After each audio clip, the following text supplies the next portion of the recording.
How's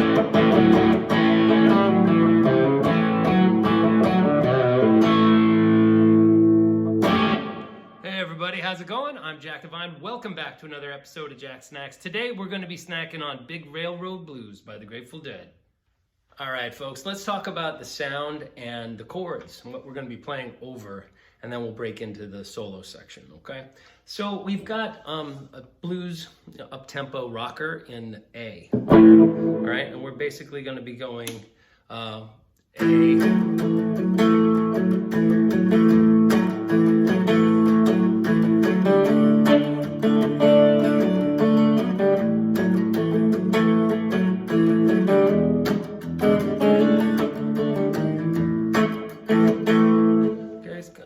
up-tempo, bright, happy sound out of A. All right, now the sound is a little different. I've got my guitar set up so that the bridge pickup barely getting any, the bridge pickup is wide open. The neck pickup barely getting anything. When we put them together in the middle, we get this kind of half clean, half distorted sound. Very warm. There's not too much in the way of high-end bite, so it affords you the opportunity to really dig in with the pick. If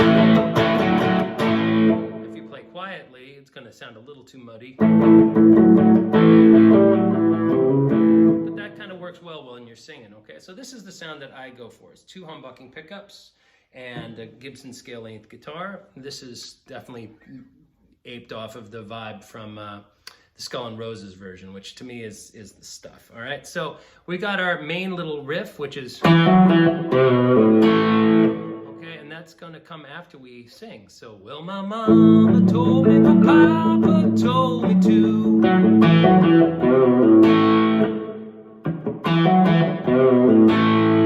So that's going from 5, 6, and then the 2, that's the B note on the A string, 2nd fret, bent 1 fret. You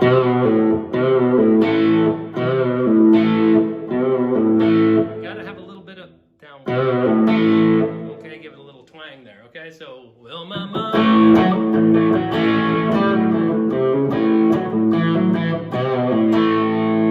Then we come to the D chord.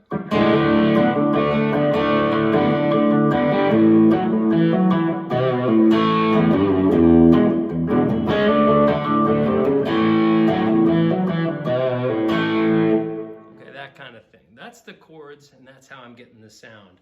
So don't forget, when we go to the solo, we're going to want to flick to the lead pickup, the bridge pickup here, and I have it rolled down to about halfway down. So it's a very bright sound, dulled down. That's really the best way to look at it.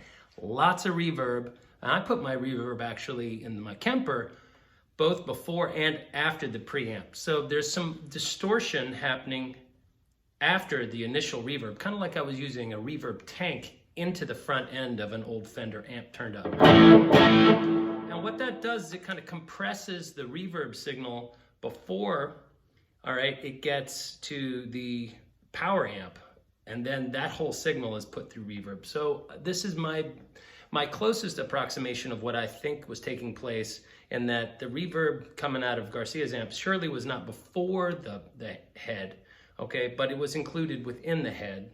And then that signal was probably kind of burly and needed to be compressed in the studio, okay? So that creates this breathing effect that I hear all over that record, where the sound gets kind of squashed, and consequently the reverbs kind of bloom up in this really interesting and atypical way for his tone, all right? And kind of buries him in the mix a little bit. So that compression that was used at mix down, it's my contention, has a lot of reverb already on the not dry signal, but the recorded signal, all right? Whether or not they added any more reverb in post, I can't really tell you. So, quite a lot of verb, okay? But basically, when you stop playing, the reverb comes up. So that's what's happening with my tone. Now let's talk about I've got a little loop set up here, doing my best kind of rhythm faux bobby thing here.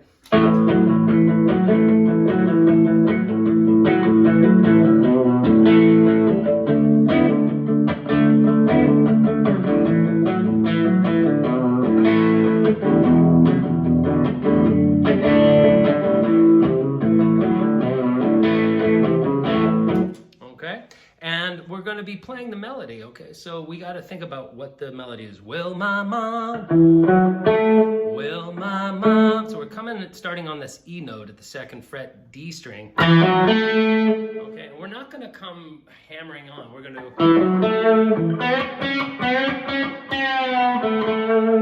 okay, that kind of thing.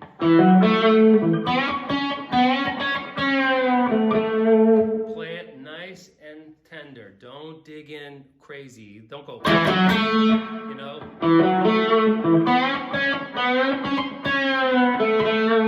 Okay, I like to do a little bit of bending from there. Let that C sharp bend. Start a little flat as C sharp. I don't really want to hear the full in tune 3rd like this. I want it to be more like, okay, and then we're going to, you know, play the same melody except kind of like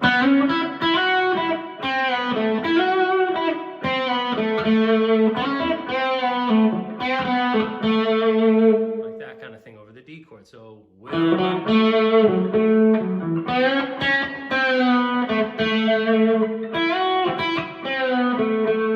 so we can bend. So this whole solo is out of A major pentatonic. Really great opportunity for you to get used to playing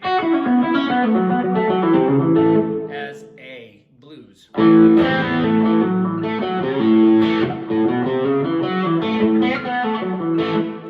and that's what's happening. It's going to feel like F sharp minor to a lot of folks, I think, because those are the same notes that we play when we play F sharp minor pentatonic.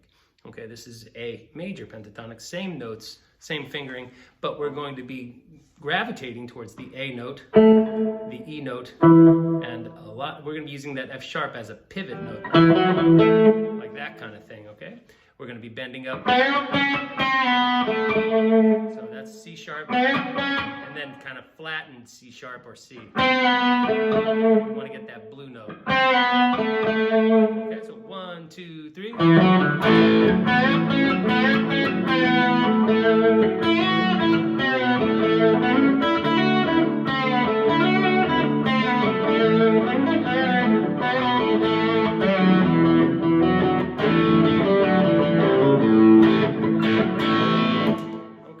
So that's basically what's happening there. I think I kind of cheeseballed a little bit over the D chord. So now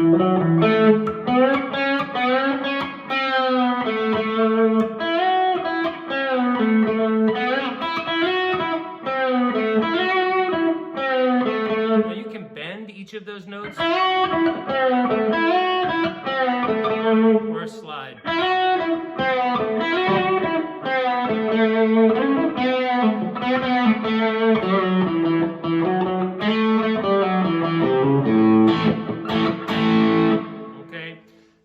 I like doing a mix of both, and I can't predict what I'm going to do. I definitely am just winging it there. So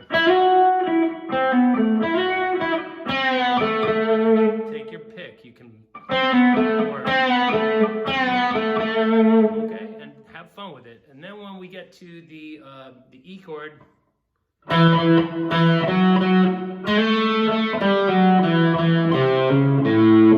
when I played it the first time, I think I went, don't hit the 2 strings, just hit, okay, so that's, the reason why is even though it doesn't sound awful, that's not really what chord we're playing over. We're actually playing over, okay, we're actually playing over a D chord at that moment, okay, so that was my mistake. So,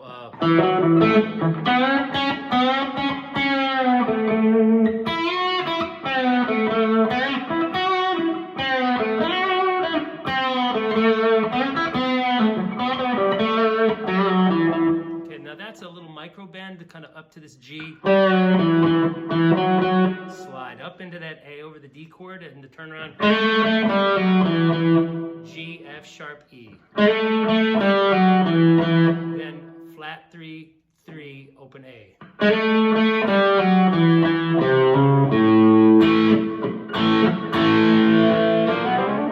And then step, and we're going to basically play the same thing 1 octave higher.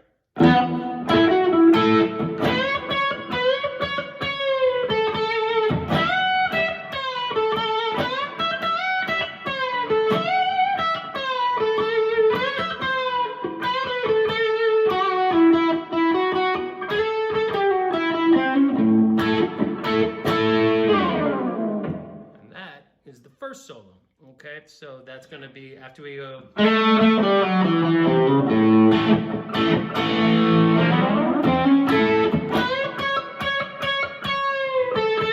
So you can anticipate a little bit with that. That kind of, oops.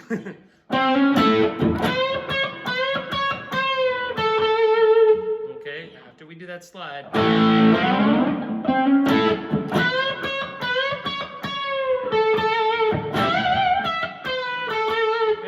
Chance for you to kind of really step on the gas, okay? That bending that E up to F sharp, you know, you got to put a little drama into it. You got to put a little blood on that one. Again, fast.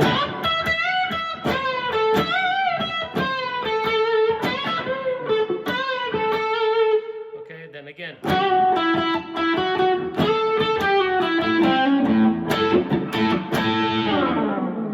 Get out, back to here. Okay, another verse, another chorus, and then we're gonna start ahead of the beat on the last 2 solos, which both take place up here, okay? So if we do, well, my train gone left and he's rolling down the line. You can do that pre-bend, B to C. Or even better, if you ask me, is right?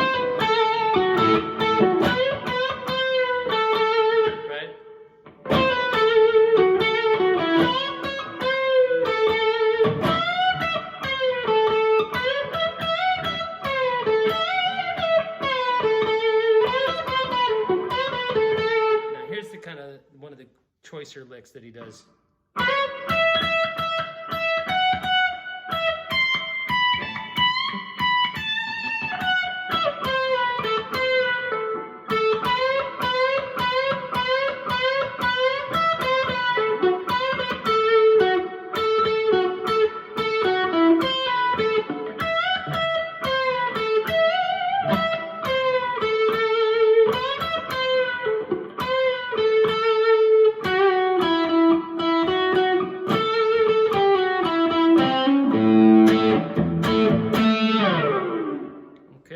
So once we come up high, we get to really add a lot of muscle to what we're doing, okay? So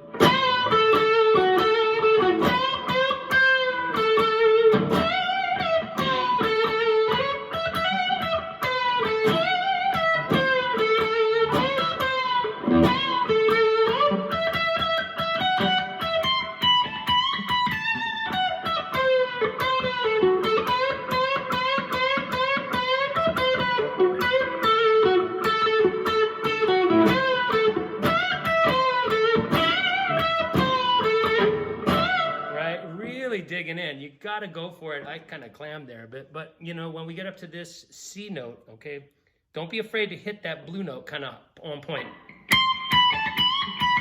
and then bend up to the C sharp.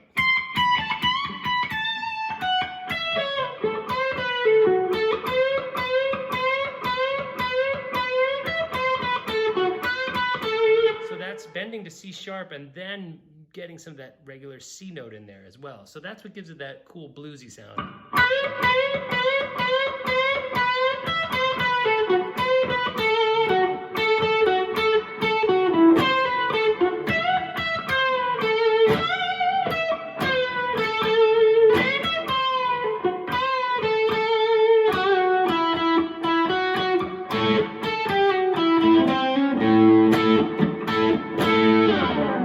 So let's just hear what that whole kind of thing would sound like here. 1, 2, 3.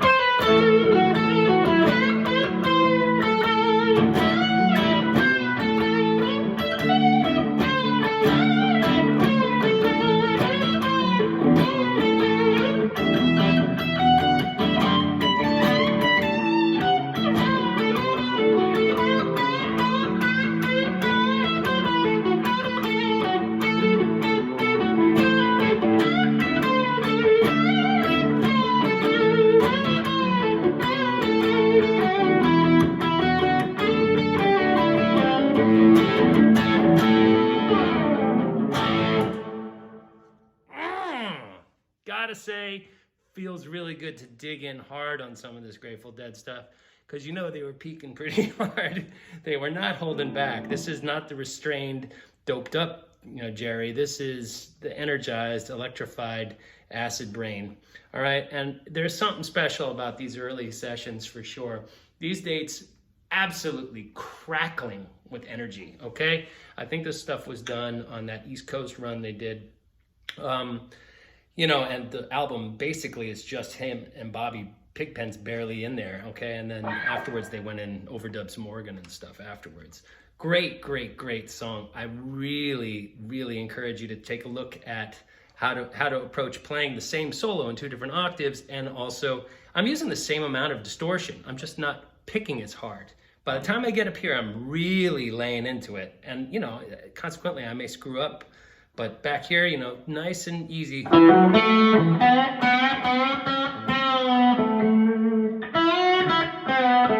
up here,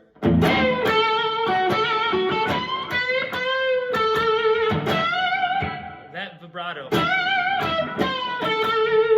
really want to put a little extra spice on that, okay? So I hope that I can help you, achieve your playing goals, and I hope that you can help me achieve my teaching goals. My idea here is to give free guitar lessons to everybody and have YouTube pay for it.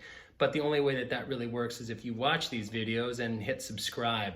All right, so please do me a solid and do that, all right? I'm trying to come through for you in advance. Hopefully you'll come back and hit subscribe and watch a bunch of my lessons. And if you like what you're, learning, please drop me a line. And if you want to reach out for private lessons, obviously you could do that.